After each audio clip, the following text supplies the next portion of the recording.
My name is Victoria Bennett. I was 33 years old when I discovered that someone in my own family had quietly turned my identity into a financial crime scene. I worked as a commercial insurance fraud investigator in Minneapolis, which meant I spent my days finding altered documents, tracing suspicious payments, and catching people who believed a convincing lie was the same thing as the truth. I thought that made me difficult to deceive. I was wrong. The first warning came at 6:17 on a Thursday evening, less than an hour after I had closed a 6-month investigation involving a staged warehouse fire. An unknown number called twice. Before I could return it, an email appeared notifying me that my contact information had been changed on an account I did not recognize. Then my doorbell camera showed a courier sliding a certified envelope beneath my front gate. Inside was a demand for immediate payment on delinquent loans and credit lines, totaling $80,436. My full name was printed at the top. So was my Social Security number's final 4 digits. The address listed beneath them was not mine, but I recognized it immediately. It belonged to someone I had trusted with a spare key, emergency access to my records, and almost every private detail of my life. The transaction history made my stomach turn. Luxury electronics, sports betting deposits, cash advances, and payments to a digital investment platform. I had never purchased any of them, but I knew exactly who had. That was when the unknown caller left a voicemail saying there were additional accounts I had not yet discovered. I believed I was looking at an expensive clerical error. By midnight, I understood it was deliberate. By the following morning, my parents were already asking me to keep the police out of it. Before I tell you what my brother admitted, and what happened when I refused to protect him, tell me what time it is where you are, and where you're watching from. I want to know how far this story travels. I did not call the number printed in the letter. As a fraud investigator, I knew panic made people careless, so I found the lender's official fraud department independently, verified the number, activated the recorder on my work phone, and documented every step. The representative confirmed that the first account had been opened 11 months earlier. 2 personal credit lines and a retail financing account followed.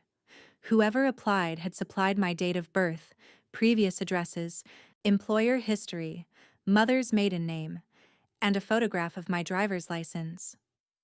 My real email and phone number had been replaced within 24 hours of approval. The recovery number ended in 4 digits I recognized immediately. It belonged to my 29-year-old brother, Ethan Bennett.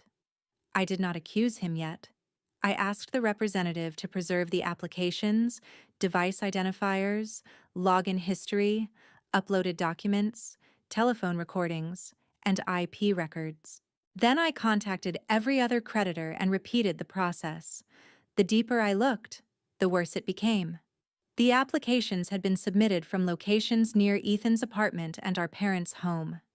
One customer service recording captured a man answering questions about my childhood. He knew the name of my first dog, the street where we grew up, and the hospital where I was born.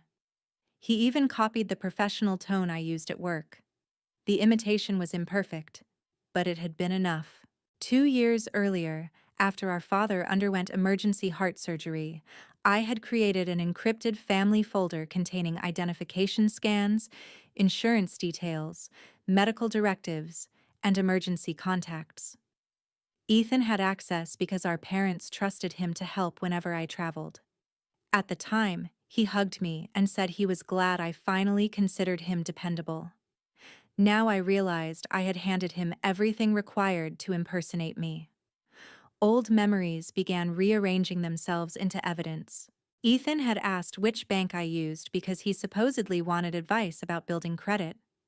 He once borrowed my laptop and returned it with the browser history erased. Months earlier, my mother had casually asked which phone company our family used when I was younger because Ethan claimed he needed the information for an application. I had answered without suspicion. Every innocent conversation now looked like a lock he had tested before choosing the right key. At 9:42 that night, My mother, Elaine Bennett, called. She did not ask whether I was safe. She said, "Your brother told us there has been a misunderstanding." I asked what he had admitted. She said he had borrowed access because he believed an investment would repay everything before I noticed. My father, Robert Bennett, took the phone and told me Ethan had been under enormous pressure. He said criminal charges would destroy Ethan's future and that a good sister would let the family solve the problem privately. I stared at my credit report. It contained missed payments, unauthorized inquiries, and addresses where I had never lived. I asked how long they had known. My father replied too quickly, "We only found out tonight." That became the first statement from my parents I marked as potentially false. They wanted me to see Ethan as a frightened brother who had made one impulsive mistake. The records showed planning, concealment, and escalation. He had used my identity for almost a year, redirected statements, made minimum payments to delay detection, and opened new accounts whenever the old limits ran out. When his digital investment failed, he moved to online gambling. When those losses grew, he took cash advances to chase them. This was not borrowing. It was a controlled collapse constructed beneath my name. By the next afternoon, I had frozen my credit, filed identity theft affidavits, changed every password, reviewed access logs, and notified my employer's compliance officer. My position required financial integrity, and unresolved fraud-related debt could threaten my access to sensitive investigations. Ethan had not merely damaged my credit, he had placed my career under suspicion. One lender sent me a copy of an application containing my forged electronic signature and a photograph of my driver's license. When I enlarged the image, I noticed a reflection along the bottom edge. The license had been photographed on the black granite counter in my parents' kitchen. That image created a terrifying question. Had my parents seen him? Had they asked what he was doing? Or had they chosen not to know? A stranger could steal my information and take my money. Only family could steal my history, use my memories as security answers, and then demand that I call the violation forgiveness. That night, I created a file named Bennett Family Identity Theft. Before confronting Ethan, I intended to learn exactly what he had done and who had helped him hide it. For 2 days, I barely slept. I moved between my dining table and home office, building a timeline from creditor records, login histories, text messages, archived emails, and family calendar entries. The investigator in me remained methodical. She numbered exhibits, verified dates, and separated facts from assumptions.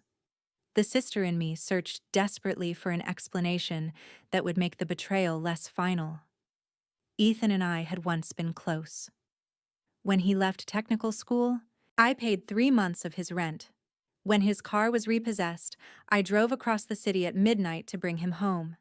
When our parents compared him to me, I defended him. I had mistaken rescuing him for loving him. Each rescue had taught him that my stability was a family resource he could use without permission. A creditor later provided the recovery email connected to the largest loan. A password reset notification had been forwarded months earlier to an address used by our mother. It did not prove she had participated in the fraud, but it proved the scheme had reached her long before she claimed to know anything. I printed the record and placed it in a folder labeled Parental Knowledge. My hands trembled as I wrote those words. Before leaving to confront Ethan, I opened the wooden box where I kept family keepsakes.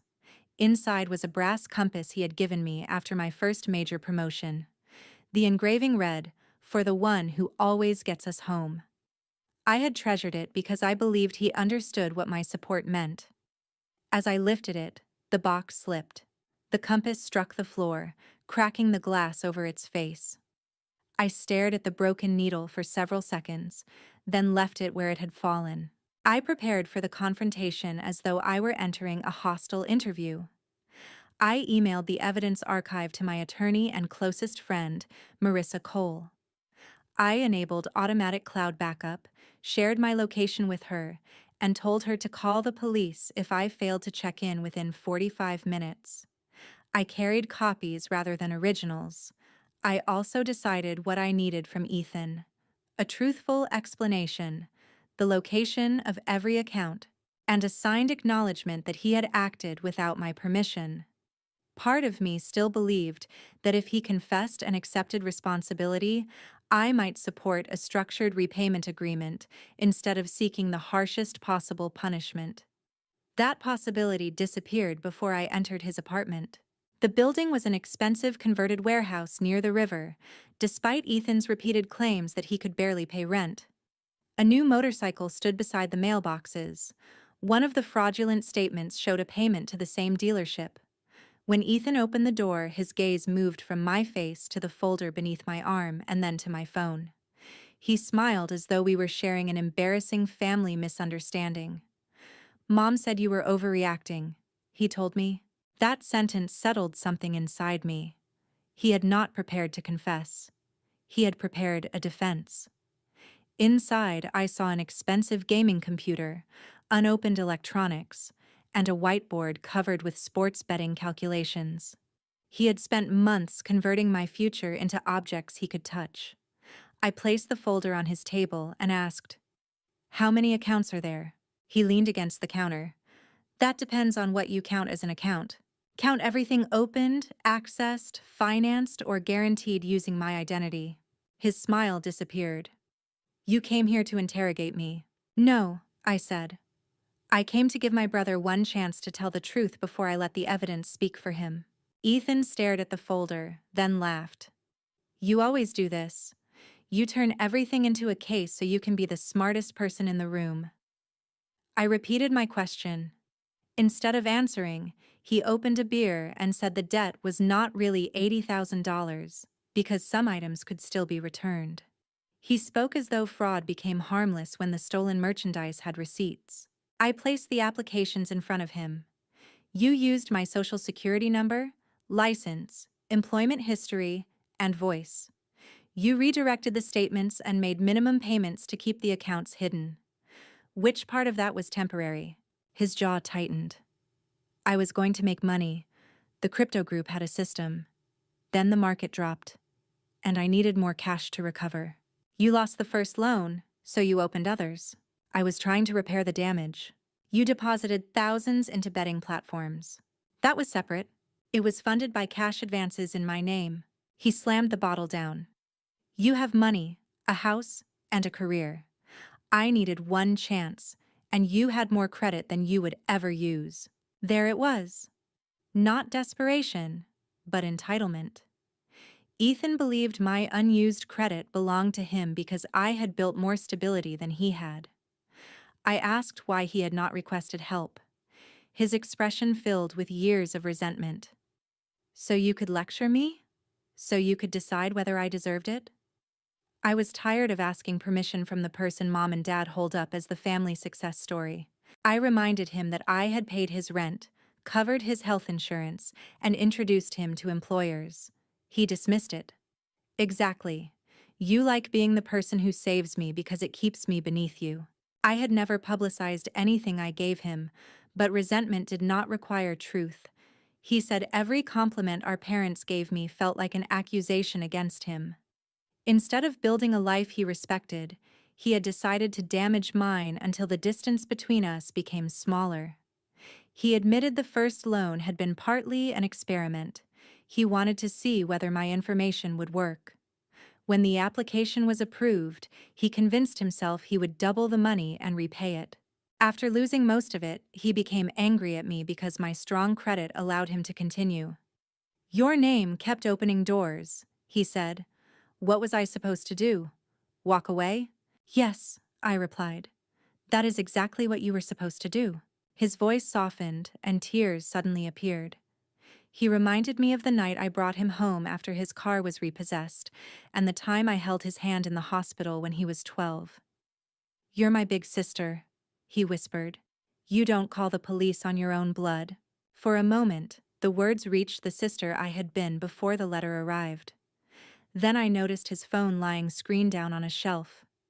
A faint red reflection pulsed beneath it. Ethan was recording us. I did not reveal that I had noticed. I asked why a lender had a recording of someone impersonating me. He hesitated, then raised his voice. Maybe you authorized the accounts and forgot. You've been stressed. Maybe you regret helping me and now want to blame me. He was not recording a confession. He was manufacturing uncertainty. I crossed the room and turned the phone over. The timer had been running for 19 minutes. Ethan lunged, but I picked it up first. He grabbed my forearm and squeezed. Give me my phone. Let go. You entered my home and stole my property. You recorded me to rewrite what happened. Minnesota is a one-party consent state, he snapped. I'm part of this conversation. And now the recording contains your admissions.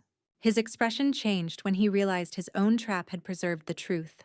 He grabbed my other wrist and tried to force my hand open. I pulled away, knocking the bottle to the floor. Glass shattered between us.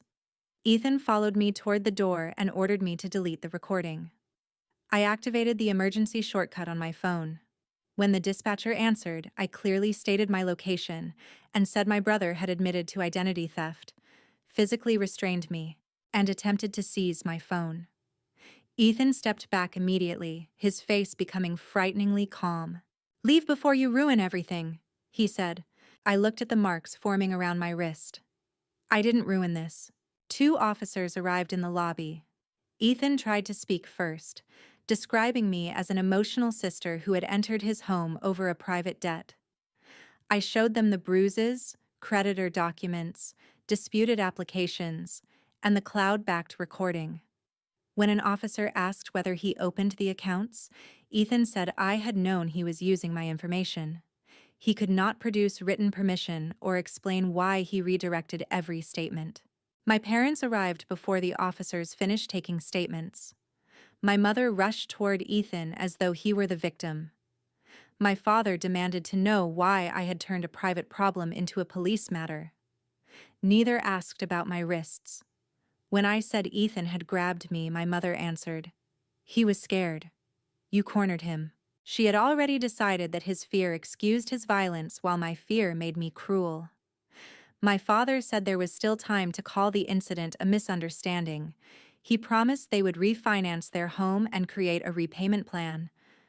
Ethan watched them offer their security to protect him from a crime committed against me, and relief spread across his face. He had expected them to rescue him. I asked my mother when she first learned about the accounts. She claimed it was that night. I showed her the password reset message forwarded months earlier. Her face went pale, but she said Ethan told her he was managing an account for me. When I asked why she never checked with me, my father accused me of interrogating my mother. The police separated us. I filed a complete report and transferred the documents to the Financial Crimes Unit. Ethan was not arrested that evening because investigators needed records and subpoenas. My parents treated the delay as proof that the case was insignificant. For the next week, they alternated between begging and blaming. My mother said prison would destroy Ethan. My father said our family would never recover if I continued. Neither acknowledged that Ethan had already destroyed the trust holding us together. The recording later revealed one sentence more important than I realized. Mom already knows enough to back me up. Where does forgiveness end and self-protection begin? For me, the line appeared when my family asked me to sacrifice the truth so Ethan could escape the consequences of choosing to harm me. The investigation lasted 10 weeks. Records connected Ethan's apartment Wi-Fi, phone, and laptop to 11 fraudulent applications, 7 of which had been approved. The balance, including interest and fees, reached $80,436. Investigators also discovered that he had attempted to use forged documents to obtain financing against my home. The application had failed during verification, but it proved he was not preparing to stop. He had been preparing to place my house at risk. 2 verification letters had been sent to my parents' home. My mother had signed for one of them. She claimed she believed it belonged to me and gave it to Ethan because he said he was collecting my mail while I traveled. Employment records showed I was in Minneapolis all week. My father eventually admitted Ethan had confessed months earlier to using Victoria's credit, though he insisted he believed the amount was small.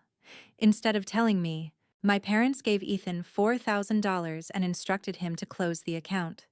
He used part of their money for minimum payments, concealing the fraud longer, then gambled the rest. The county attorney charged Ethan with identity theft, financial transaction fraud, forgery, and attempted theft involving my property records. When the arraignment and bond hearing arrived, I knew my parents planned to support him. My father had already messaged me saying they would tell the judge I authorized Ethan to use my information and later changed my mind. He called the lie, providing context. Marissa sat beside me as legal support. Ethan entered wearing a navy suit our father had bought him. His attorney described him as a nonviolent first-time offender with stable housing and parents willing to supervise him. He argued that the accounts resulted from an informal financial arrangement between siblings. The prosecutor responded with forged signatures, device records, diverted statements, the attempted financing against my house, and Ethan's recorded admissions. She also explained that Ethan had contacted me indirectly through our mother after investigators warned him not to interfere with a witness. My parents submitted statements supporting his release. My father said Ethan had made mistakes but was not dangerous. He described me as financially secure and capable of recovering, as though my competence reduced the severity of the crime. He suggested I might have given Ethan informal permission. The judge asked, "Did your daughter ever tell you that she authorized these accounts?" "Not directly," my father admitted. "Then what is the basis for your statement?" Ethan told us there was an understanding. So the defendant's explanation after the fraud was discovered. My father lowered his eyes. "Yes, Your Honor." My mother approached next. Her statement claimed Ethan had struggled because I was more successful, and that I sometimes used my achievements to control the family. She said he had acted out of desperation and never intended permanent harm. Sending him to jail, she argued, would punish everyone. The judge lifted a copy of the letter my mother had signed for. "This was delivered to your residence on October 14th? "Yes." "You said your son told you he was collecting mail for your daughter while she traveled. Was your daughter away that week?" "I believed she was." The prosecutor produced records proving I had entered my office each weekday.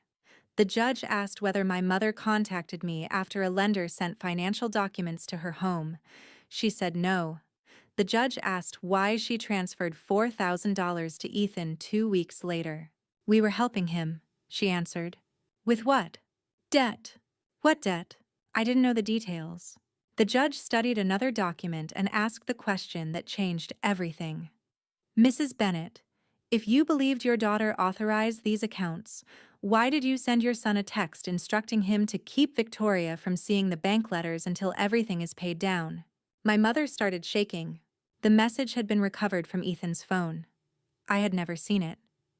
My mother gripped the rail and looked toward my father, but he stared at the floor. The judge repeated the question. "Why hide the letters from an account holder who supposedly gave permission?" "I wanted to prevent a family fight," my mother whispered. "No," the judge replied. "You wanted to prevent discovery." Ethan's attorney objected, but the judge explained that she was determining whether my parents were credible supervisors. My mother admitted Ethan had confessed about one account 7 months before I discovered the debt. She said he promised to repay it and she feared exposing him would push him into a crisis. The judge asked whether she understood that hiding the notices had allowed him to open more accounts. "I thought I was protecting my son," my mother said. The judge looked directly at her. "You have 2 children." The courtroom went silent. My father argued that they feared I would involve the police. The judge pointed out the contradiction. "You feared she would report a crime, so you concealed it. That does not make her reaction excessive. It establishes that you knew the conduct was wrong." The prosecutor then played Ethan's apartment recording. His voice filled the room. "Mom already knows enough to back me up." Another section captured him saying my name kept opening doors. The final clip contained breaking glass, my demand that he release me, and his order to delete the recording. Ethan's courtroom composure collapsed. My mother covered her mouth. My father did not look at me.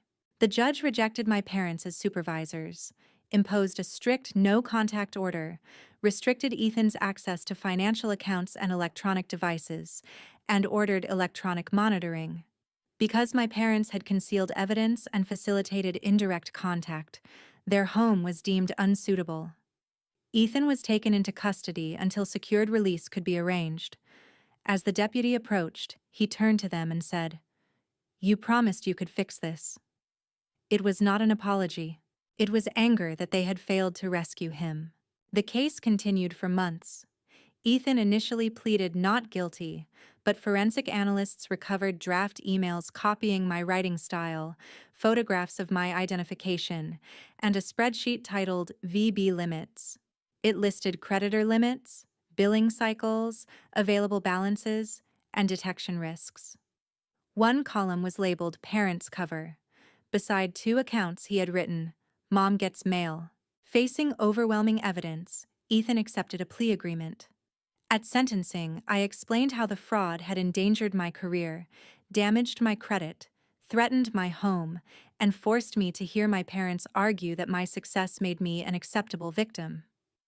Ethan apologized, but his statement focused mostly on losing his job, apartment, and reputation. The judge interrupted and asked him to identify what I had lost. After struggling, he said money and trust. "I lost my family as I understood it," I said quietly. The judge imposed a stayed prison sentence conditioned on 5 years of supervised probation, restitution, gambling treatment, financial crime counseling, and complete disclosure of all accounts. Ethan had to sell the motorcycle, gaming equipment, and electronics purchased during the scheme.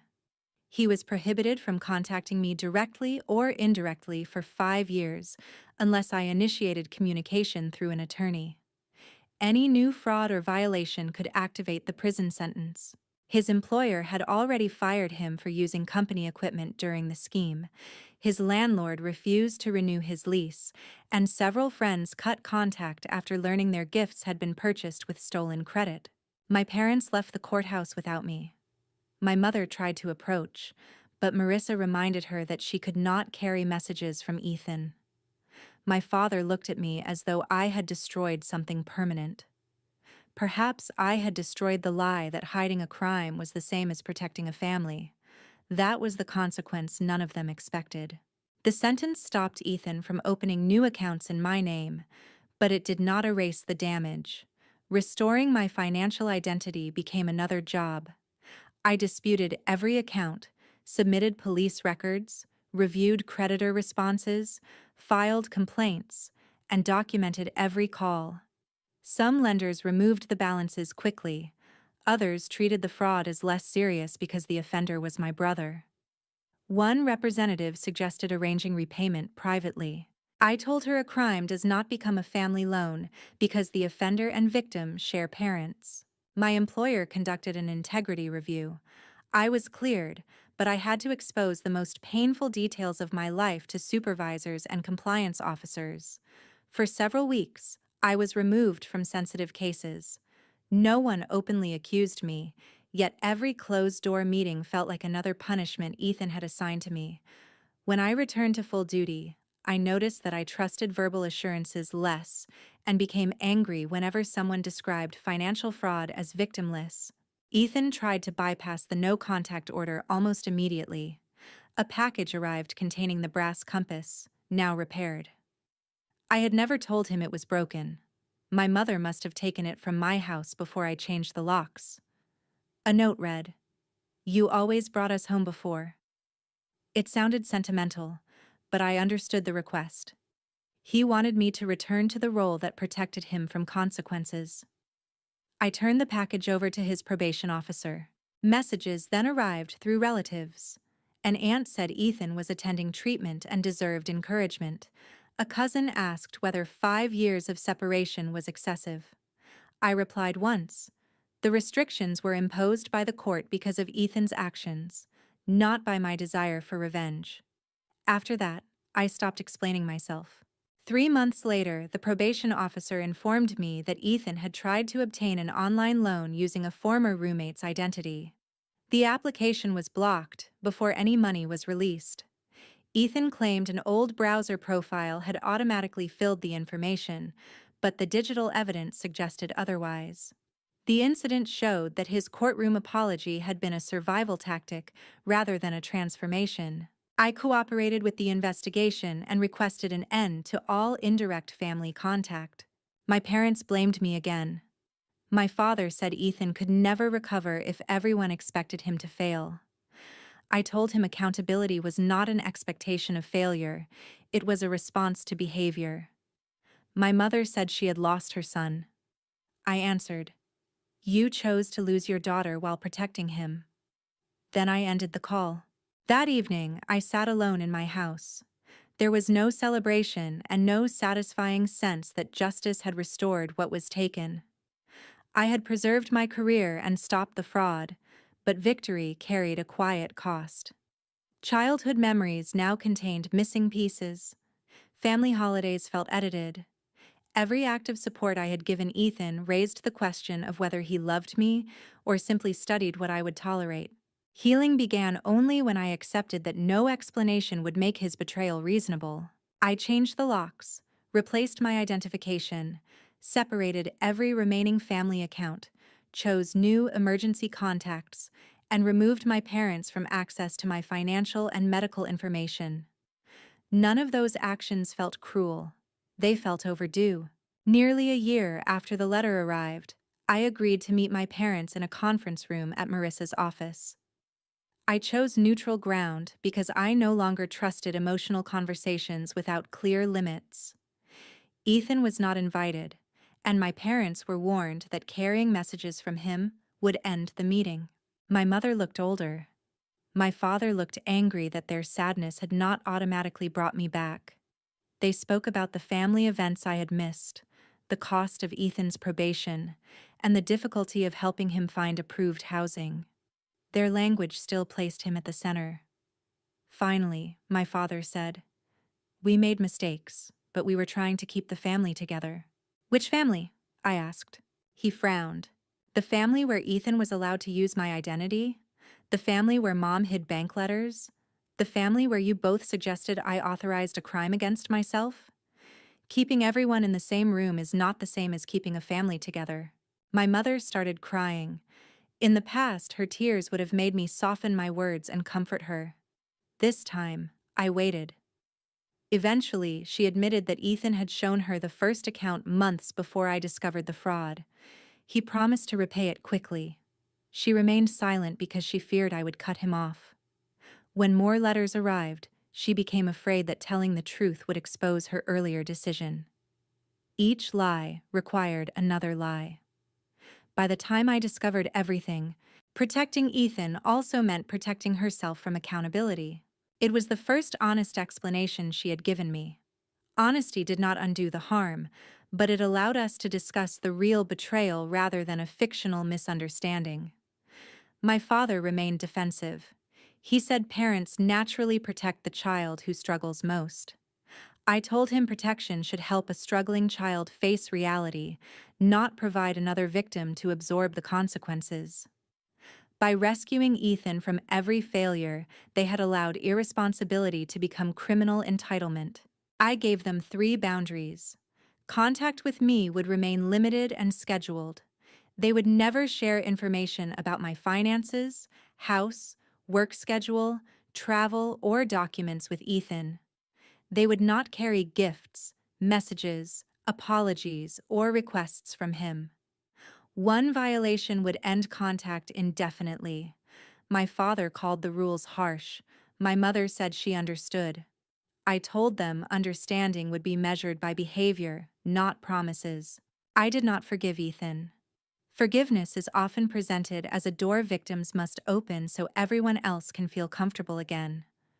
I rejected that idea. I could release my daily anger without restoring his access to me. I could hope he changed without volunteering to test whether the change was real. I could remember the brother I once loved without ignoring the man who forged my name. Over the following months, my life grew quieter. My credit recovered, the attempted financing against my house was removed, and my employer promoted me to lead a regional fraud response team. The experience had shown me how shame and family pressure prevent victims from reporting financial abuse. I helped develop training for investigators handling identity theft committed by relatives. The central lesson was simple. Victims may hesitate not because the evidence is weak, but because reporting the crime threatens every relationship around them. I also began speaking privately with financial abuse support groups. I never used Ethan's name. The goal was not to keep punishing him. It was to help others understand that access is not authorization. A sibling, parent, spouse, or adult child does not own your identity because they know your personal information. Shared history is not consent, and family loyalty does not require a victim to finance another person's deception. Ethan eventually violated probation through the attempted loan involving his former roommate. The court imposed custody time, extended his supervision, and tightened his technology restrictions. My parents did not ask me to intervene. Whether they had finally understood or simply knew I would refuse, I could not tell. I received the notification, closed the message, and returned to work. The greatest lesson was not that revenge felt good. Revenge fades quickly when the offender is someone whose childhood fears you knew and whose future you once tried to protect. The deeper lesson was that consequences can be an act of truth. Reporting Ethan did not destroy our family. It revealed the damage secrecy had concealed. My parents' loyalty could not make him innocent, and my love for him did not make me responsible for saving him. Blood is not permission to violate trust. Real family requires honesty, respect, and accountability, not endless sacrifice from the person who causes the least trouble. Protecting yourself is not selfish when someone has turned your compassion into a resource they can exploit. Healing does not require forgetting what happened or pretending the old relationship can be restored. Sometimes healing means accepting that the relationship only seemed safe because you had not discovered the truth. I still keep the brass compass, but I removed the replacement glass, Ethan added. The cracked face reminds me that I spent years believing my purpose was to guide everyone else home. Now I understand that I am allowed to choose my own direction, even when the people I love refuse to follow. What would you do if your own brother stole your identity and your parents asked you to protect him instead of yourself? Would you forgive him without conditions, or would you create boundaries strong enough to save the life you work to build? Share your perspective in the comments, especially if someone has ever pressured you to remain silent in the name of family.